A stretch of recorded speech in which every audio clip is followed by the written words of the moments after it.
بسم اللہ الرحمن الرحیم۔ السلام علیکم۔ بلال ابن رباح حضرت محمد صلی اللہ علیہ وسلم کے دور کے سب سے قابل اعتماد اور وفادار صحابہ میں سے تھے۔ وہ مکہ مکرمہ میں پیدا ہوئے وہ حضرت بلال رضی اللہ تعالیٰ عنہ حبشی کے نام سے جانے جاتے تھے۔ حضرت بلال رضی اللہ تعالیٰ عنہ کا قد لمبا اور رنگ سیاہ تھا۔ ان کے ہونٹ موٹے اور آنکھیں چمکدار تھیں۔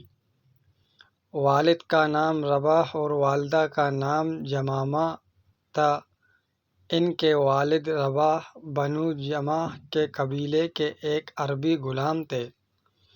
حضرت بلال رضی اللہ تعالیٰ عنہ کا شمار چند ان افراد میں ہوتا ہے جنہوں نے اسلام قبول کرنے میں پہل کی۔ وہ مسجد نبوی کے مؤذن تھے۔ جب حضرت محمد صلی اللہ علیہ وسلم نے نبوت کا اعلان کیا اور اسلام کی تبلیغ شروع کی، اس وقت حضرت بلال رضی اللہ تعالیٰ عنہ نے بت پرستی چھوڑ کر اسلام قبول کر لیا۔ حضرت بلال رضی اللہ تعالیٰ عنہ امیہ بن خلف کے غلام تھے۔ امیہ بن خلف مسلمانوں کا سخت دشمن تھا۔ امیہ بن خلف کو جب حضرت بلال کے اسلام قبول کرنے کا پتہ چلا تو انہوں نے آپ رضی اللہ تعالیٰ عنہ پر ظلم کرنے شروع کر دیے۔ وہ انہیں گرم تپتی ہوئی ریت پر لٹا کر سینے پر پتھر کی چٹان رکھ کر دیتا تاکہ آپ حرکت نہ کر سکیں۔ وہ آپ کو رات میں زنجیروں سے باندھ کر کوڑے لگاتے تھے۔ دن میں آپ کو گرم زمین پر لٹا کر ان زخموں کو مزید زخمی کرتے تھے۔ امیہ بن خلف آپ رضی اللہ تعالیٰ عنہ کو اسلام سے پھیرنے کے لیے مظالم کرتا تھا، لیکن حضرت بلال یہ سب مظالم سہ کر بھی احد احد اللہ ایک ہے اللہ ایک ہے کہتے تھے۔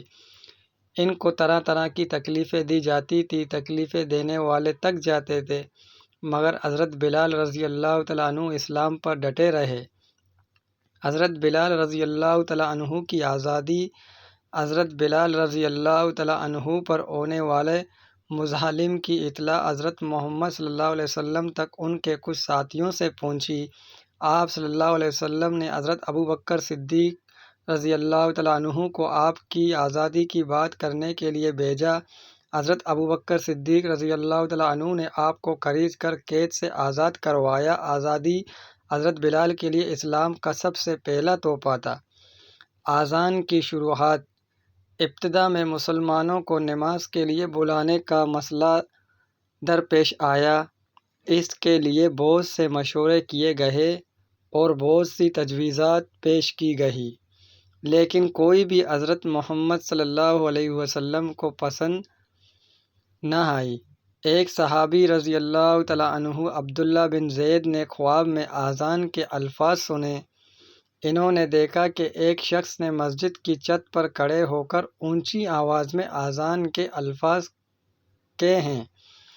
آپ رضی اللہ تعالیٰ عنہ صبح بیدار ہو کر حضرت محمد صلی اللہ علیہ وسلم کے پاس گئے اور سارا خواب سنایا۔ خواب سن کر آپ صلی اللہ علیہ وسلم نے فرمایا کہ بلال کے پاس جاؤ اور اذان کی کلمات یاد کروا دو۔